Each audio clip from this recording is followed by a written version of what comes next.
I have a heap of clients that always ask about what they need to have on their service page and if they need to have separate service pages for each of their services.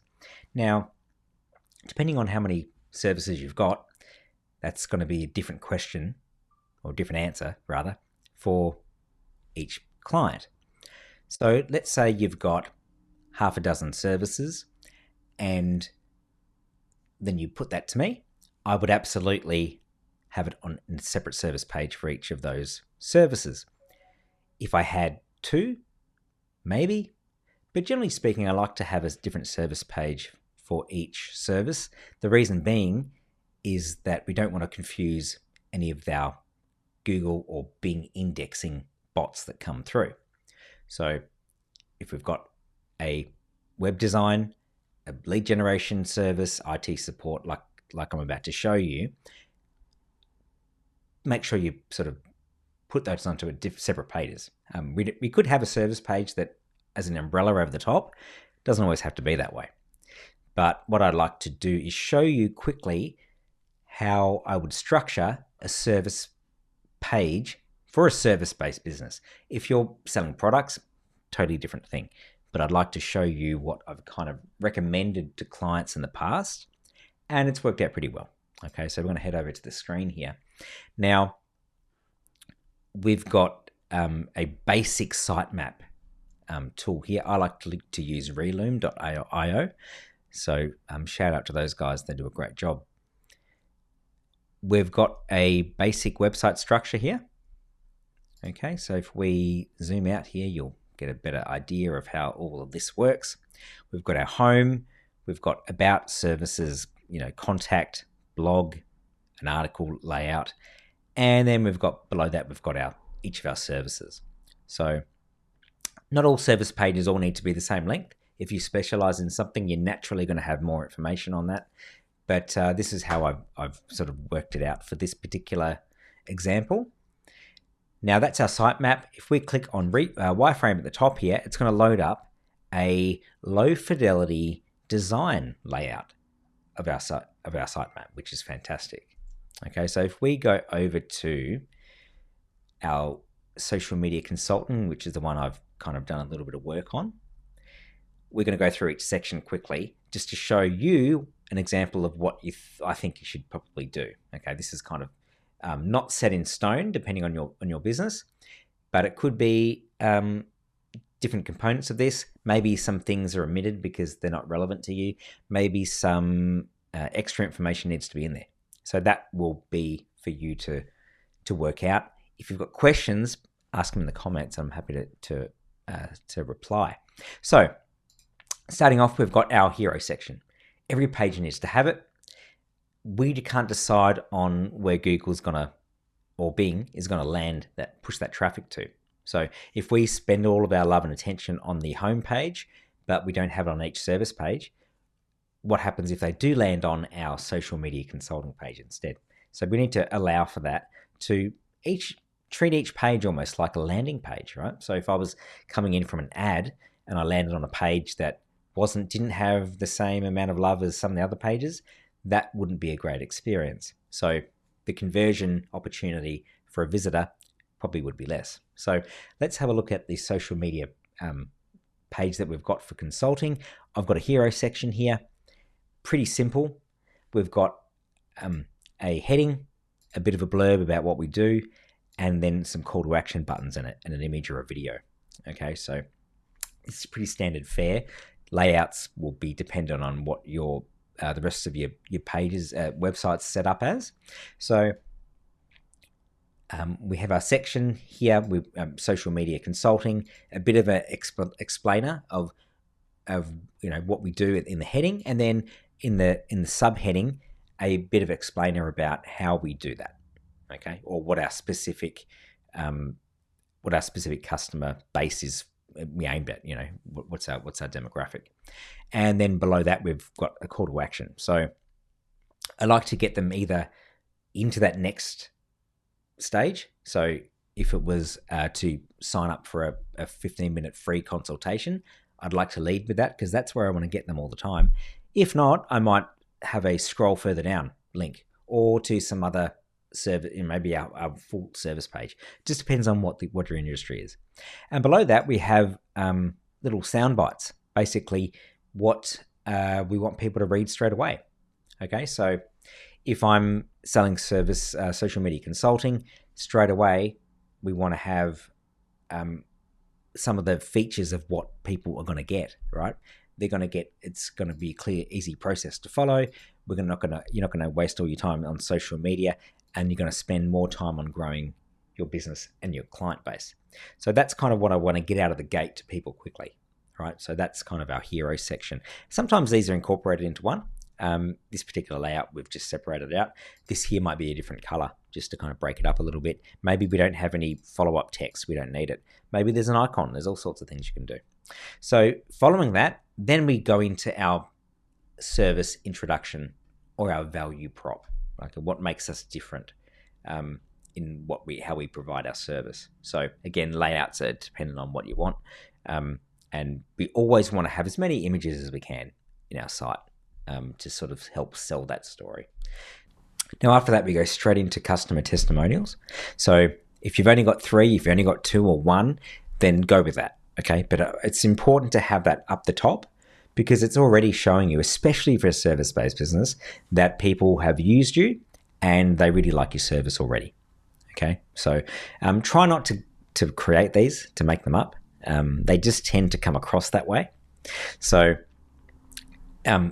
I always tell customers that when they're requesting customer testimonials, you need to kind of guide them a little bit, okay? Think of it like if you were a director in a movie and you just let the actors come out and do whatever they thought, okay? You're not going to tell the story that you want them to tell. So you need to be a bit more specific. Say, okay, I want you to, if it's a consulting business, right?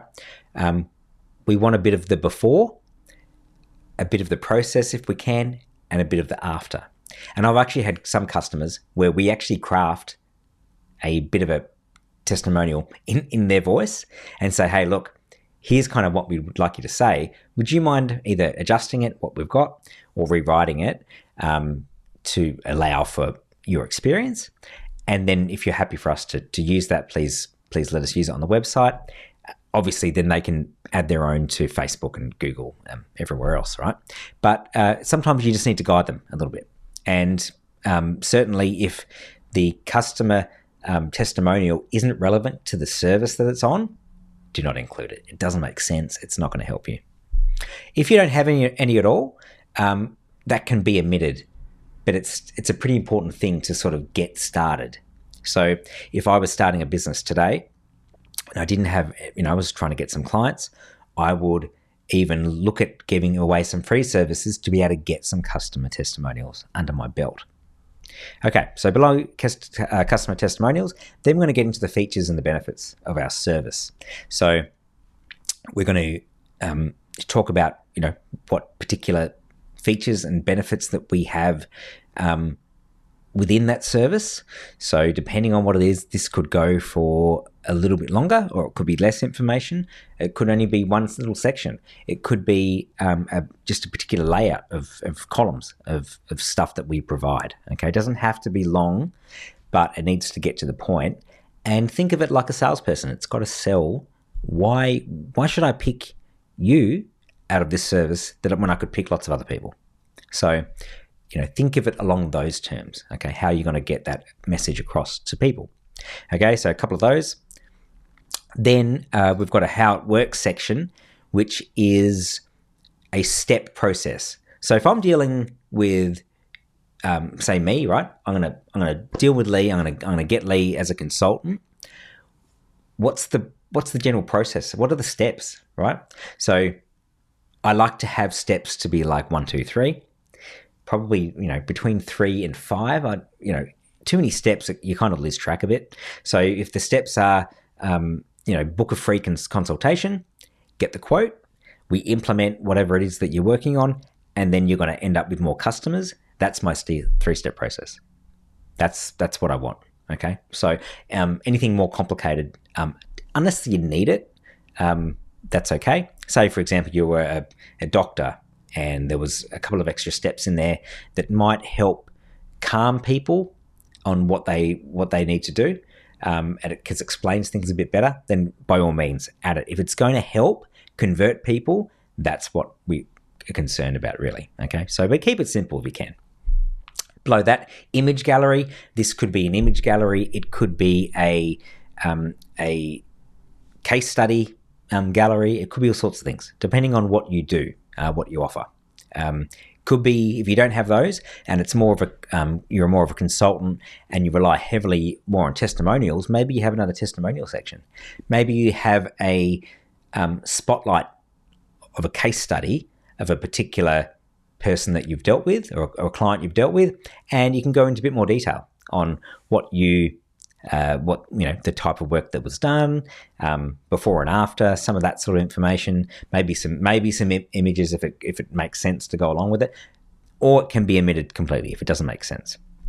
Then below that, I like to shove in a little why choose me. Okay, why choose the business, right? So it's like a little, we've gone through social proof, we've gone through what it is that you do, why you're good, all that sort of stuff. Then there might be a bit more, I'm a consultant. This may be a bit more about the particular, why choose me over all the other guys for this service. So it could be something like this. It could be a comparison table to say, well, these are the things that I do. These are the things that most people don't do. You haven't got anyone, you're not having a go at anybody, but you might have a typical user, a typical client for this particular service. This is what they usually get. This is the stuff that I provide. So it's a good point to either introduce yourself. If it's a consulting business like I've got, chuck a video in there. Okay, embed a video in there and about why someone should go with you. Okay, sometimes as you record this type of content and you go through and you kind of jump into sales mode, and you talk a lot more easily than how you might type it out or how you might display it. Also, people are much more inclined to watch it. Okay, so if it's a video. So that's about why go ahead, why pull that trigger and use that particular this particular service and me for this particular service. Below that, we've got pricing plans. Now, can be controversial depending on your service. Okay, sometimes you just don't want to go into any pricing. Okay, it's not something you really want to go into, and every customer is different. So maybe a pricing, this is a monthly pricing, maybe that doesn't work. Maybe we actually need to get into the door and have a talk about the service that I can provide. Then I'll do pricing. Okay, then you'll do an itemized quote, proposal, whatever it is. Maybe if you're a consultant and you need to hear more info before you can really give a price. So what if it's an standard hourly rate? Maybe that's enough for people to be chased off and they don't get it. Maybe getting them in the door with a quick conversation, then you can go, cool, this is kind of what we're talking about. If you are having that quick 15-minute chat, it's always a good idea for them to leave that with the pricing. Okay, you don't want them to get that sticker shock of getting a proposal or a quote and they're like, oh my gosh, I didn't even realize that's even was in the ballpark, right? But it could also work the other way, right? So if you've already had that conversation in that free 15-minute consultation, you've talked about what they need, you've already talked about ballpark and price. So by the time they get it, it's just a basically confirmation of these are the nitty-gritty details. Yep, cool, I'll sign it off and let's get going. Okay, so that's what that is.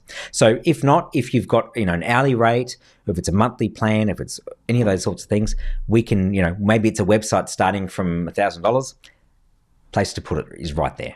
Okay, if we go further down, then we have our FAQs. These are super important. Okay, FAQs kind of go really well with our pricing plans. So if we've got pricing in there, right? So we're talking about pricing. Then we've got maybe what's included, etc. Then we go into the if at that point people go, oh, that's a bit more than I thought. Let's have a bit more of a question and answers before we even get into anything. FAQ is perfect for that type of thing. Okay, so we're going to go over the FAQs. This is where you're going to hit those objections straight away. You're going to nail them on the head. Okay. What social media? How can it help? What services offered? How to get started? What are the costs? This is all stuff that people kind of want to know. And you really want to be getting rid of that out of the door before you start talking to them, right? All those little sort of little objections they have in their head, they should be all relevant to the service that you provide. Okay, so on this page, if I had another page for web design, I shouldn't have any FAQs about web design.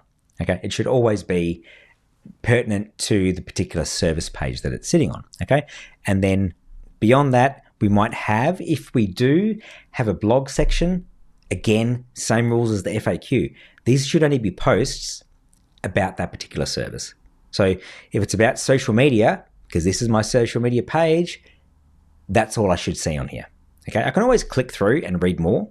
Okay, but there may be something in here that kind of either answers some other questions I had or makes me earn some more trust about the person I'm about to deal with or the company I'm dealing with. So you never know what point and what bit of content is the thing that kicks over till you have it there, and then you can actually see the analytics and see what actually drove people to booking that appointment, purchasing your service, etc. Okay, so if you don't have any blog posts or enough blog posts, leave it out. There's no point having it. And finally, we have a call to action or a CTA that we have here. Now, this may not be the only one. Okay, you may have another full width CTA further up the page, depending on what it is that you do.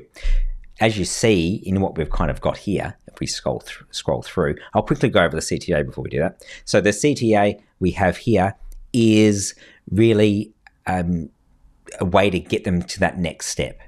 Okay, so we've got 2 buttons on this one. We've got a brief heading, to get them moving. It's a little bit markety, so to speak, depending on what industry you're in.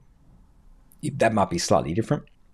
What I like to do on the CTA is have a couple of dot points about what that next phase looks like. It all depends on what the CTA is providing. What's that next step that you want your customers to take? Okay, is it a phone call? Is it a chat? Is it dealing with an AI chatbot? Is it signing up to get a proposal or free quote? If it's whatever it is, that next thing is, this section needs to absolutely be really specific, explicit on what that is. Okay, it's all about building a trust presence for your business, right? For your business, for your consultancy, whatever it is, you want to build that trust for people. So that's why we always push people to get onto social media, YouTube, TikTok, everything else first, because that kind of gets people comfortable. Not everyone's going to take to it, but if people can see the sort of people that they're dealing with, it tends to lower that wall that they have quite a bit. And, that's how they sort of see things. They kind of get to know the person a little bit. And with, the advent of all the AI stuff, it is really easy to generate lots and lots of stuff and get it up there. And the trust level is so low on a lot of this stuff that's been generated. So if you can get out there and be a talking head and talk to potential customers, that's always going to work better. I've seriously gone off on a tangent. Anyway, let's finish off this. The CTA has to match what it is that you're telling them it's going to be. Okay, so for example, if let's say it's in this case here, I want to get people into a 15-minute social media consultation. Okay, it's free. These are the things they're going to get out of it. Okay, so they're going to get a free SEO audit. Sorry, a free social media audit rather on what they've currently got. Maybe they're going to get 3 suggestions, 3 free suggestions on what they can do first. Right? We're opening that door to try and get them in. There's it's really competitive. So if we don't give away some of our secret sauce, it's really hard to stand up above the rest, because AI is going to take care of all that low-hanging fruit. Okay, so we really need to be really clear on what the CTA is, what they're going to get when they click that button, and if it's a free consultation, let's be really explicit on what they get. So it might be a free social media audit. In this case, it might be free strategy guide on something. It might be a 15-minute consultation with a social media expert. Whatever it is, be really clear. And where that takes us should make sense. That CTA needs to make sense. So if it's book your call now, and then it takes me to a contact page where I then need to find what I need to do, you may have already lost me. Okay. If it takes me to a booking service, I like to use Calendly, the hardest word in the world to say, Calendly. You may use another one, but that's what it should do. It should allow me to book. If you don't want to use a service like that, if you want to actually take it to a book your free consultation page that's just dedicated to that, that's what you should be doing, because you know from the analytics as well how well that converts. So if I get all this traffic going to the contact page, how do I really know what CTA worked well? You can have as many pages as you want on a website, so you may as well utilize that.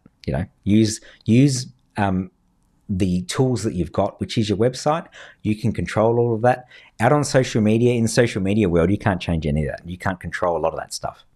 But once they're on the website and you get them, if they've gone to the Contact Us page, apart from digging through lots of analytics, it would be really great to take them, they're inquiring here, get them to a page that the only way to get to that page is through my social media page.